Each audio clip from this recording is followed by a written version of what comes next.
Obzor qilib chiqing. Xo'p, hurmatli obunachilarimiz, mana bu xonadonimiz sotuvga chiqarilyapti. Umumiy hisobda 63 kvadrat metr yashash maydoniga remontini qaranglar.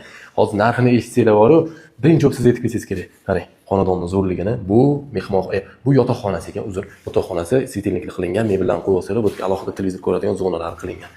Xo'p, bu yerda yurganimizda alohida sanuzelni qarang. Sepchini kirsanglar, svet o'zi yonadi. Zo'ra, bu yerda dush kabina, qo'l yuvish rakvina, bitta esa hojatxona qilingan. Hojatxonani ham svetini kirsanglar yonadi. Zo'ra, bu yerda qo'yadigan biz unitaz, rakvina. Hamma sharoiti bor, yo'laklar zo'r. Yo'lakda topli pol qilingan, xonalar radiator orqali isidi. Bu esa yana bitta qo'shimcha xona, mehmonxona sifatida foydalaniladi, balkonlar joylashgan.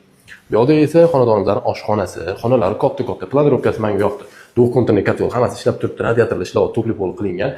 Okkala kadastr hujjatlari chiqqan, manzilga aniqlik kiritamiz.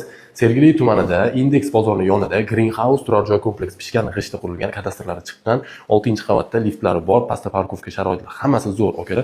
Kelib bitta remontga bitta like bosib, mana shu xonadonimizni xarid qilsanglar bo'ladi. Egalar tomonidan ushbu xonadonimizga $68,000 sarflab so'rayaptilar. Yana kelib narxini kelishib, talashib tortish baraka qilsanglar, kelishtirib berib yuboraman, doktor okkala. Variant zo'rligini qaranglar. Butun shahar ko'rinib turadi. Egalar nomerlari yozildi.